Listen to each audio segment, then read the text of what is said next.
రాష్ట్ర వ్యాప్తంగా ఉన్న సంక్షేమ హాస్టళ్లు ప్రభుత్వాల నిర్లక్ష్యంతో సమస్యలకు నిలయంగా మారాయన్నారు భారత ఐక్య విద్యార్థి ఫెడరేషన్ నాయకులు. సిద్దిపేట ప్రెస్ క్లబ్లో ప్రారంభించిన యూఎస్ఎఫ్ఐ రాష్ట్ర కమిటీ సమావేశాలకు ఆయన హాజరై మాట్లాడారు. సంక్షేమ హాస్టళ్లు గురుకులాల్లో విద్యార్థులు అరకొర వసతులతో కాలం వెళ్లదీస్తున్నారన్న ఆయన అధికారుల పర్యవేక్షణ లోపించి కల్తీ ఆహారం బారిన పడ్డారని గుర్తు చేశారు. హాస్టళ్లలో పాములు కరిచి విద్యార్థులు మరణాలకు కారణమైన అధికారులు విధుల నుంచి వైదొలగాలని డిమాండ్ చేశారు. పెరిగిన ధరలకు అనుగుణంగా సంక్షేమ హాస్టల్ విద్యార్థులకు మెస్ కాస్మోటిక్ ఛార్జీలను పెంచాలన్నారు. కార్యక్రమంలో సిద్దిపేట జిల్లా కార్యదర్శి సీఎం, రాష్ట్ర అధ్యక్షుడు గుడికందుల రవి, ఉపాధ్యక్షుడు వంగూరు వెంకటేశ్వర్లతో పాటు సహాయ కార్యదర్శులు, పలు జిల్లాల రాష్ట్ర కమిటీ సభ్యులు పాల్గొన్నారు.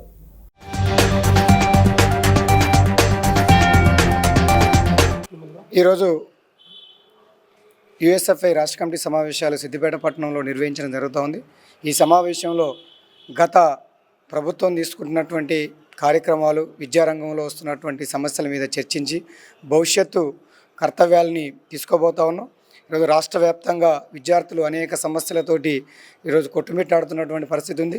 దాంతోపాటు సిద్దిపేట జిల్లాలో కూడా విద్యారంగంగా అన్ని రంగాల్లో అభివృద్ధి చెందుతున్నటువంటి జిల్లాగా సిద్దిపేట జిల్లా ఉంది. కానీ ఈ జిల్లాను ఈరోజు కాంగ్రెస్ ప్రభుత్వం పూర్తిగా విస్మరిస్తున్నటువంటి పరిస్థితి ఉంది. తక్షణమే ఈ జిల్లాలో గతం నుంచి కూడా విద్యార్థి సంఘాలుగా పోరాటం చేస్తూ ఉన్నాం. యూఎస్ఎఫ్ఐగా కూడా ఈ జిల్లాలో అనేక కార్యక్రమాలు, పోరాటాలు చేసినటువంటి పరిస్థితి ఉంది. ఈ జిల్లాకు ఒక ప్రత్యేకమైనటువంటి యూనివర్సిటీని కేటాయించాలని చెప్పి తక్షణమే ఆ రకమైనటువంటి పనులను ప్రారంభించాలని చెప్పేసి కూడా ప్రభుత్వాన్ని ఎప్పటికప్పుడు సూచిస్తున్నప్పటికీ గత ప్రభుత్వం నీరు కార్చు వచ్చింది. ఈ ప్రభుత్వం అయినా సరే ఈరోజు ప్రభుత్వ డిగ్రీ కాలేజ్ అటానమస్గా అతిపెద్ద కాలేజీగా ఈ జిల్లాలో ఉంది. తక్షణమే యూనివర్సిటీని ప్రకటించాలని చెప్పి మేము యూఎస్ఎఫ్ఐ ఈ రాష్ట్ర కమిటీ సమావేశాల సందర్భంగా డిమాండ్ చేస్తూ ఉన్నాం.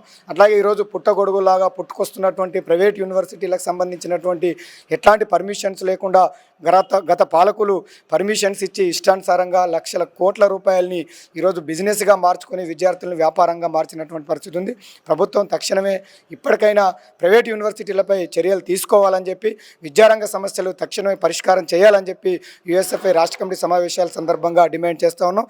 నా పేరు తాటికొండ రవి, రాష్ట్ర అధ్యక్షుడు. ఈరోజు భారత ఐక్య విద్యార్థి ఫెడరేషన్ యూఎస్ఎఫ్ఐ తెలంగాణ రాష్ట్ర కమిటీ సమావేశాలు సిద్దిపేట పట్టణ కేంద్రంలో అంగరంగ వైభవంగా జరుగుతున్నది.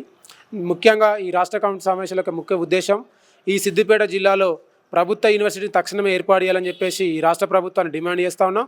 దాంతోపాటుగా గత ప్రభుత్వం ఉన్నప్పుడు ఇప్పుడు అధికారంలోకి వచ్చిన కాంగ్రెస్ ప్రభుత్వం ఏదైతే విమర్శించి అధికారంలోకి వచ్చిందో, ముఖ్యంగా తెలంగాణ రాష్ట్రంలో ఉన్నటువంటి యూనివర్సిటీలను అభివృద్ధి కోసం ప్రత్యేక బడ్జెట్ కేటాయిస్తామని, దాంతోపాటు రెగ్యులర్ ఫీజులను కేటాయిస్తామని చెప్పేసి ప్రభుత్వం మాట్లాడింది. కానీ అధికారంకి వచ్చి దాదాపు 6 నెలలు గడుస్తున్నా కానీ ఇప్పటికీ విద్యారంగంపై స్పష్టమైనటువంటి ప్రకటన చేయడం సిగ్గుచేటుగా మేము భావిస్తున్నాం. దాంతోపాటుగా అన్ని శాఖలకు మంత్రులను కేటాయిస్తున్నాం అని చెప్పేసి రేవంత్ రెడ్డి గారు నిత్యం మాట్లాడుతున్నాడు. కానీ ఈ సమాజానికి అభివృద్ధి పరిచేటువంటి విద్యాశాఖ మంత్రిని ఎందుకు నియమిస్తారని చెప్పేసి కూడా ఈ సందర్భంగా రాష్ట్ర ప్రభుత్వం డిమాండ్ చేస్తూ ఉన్నాం.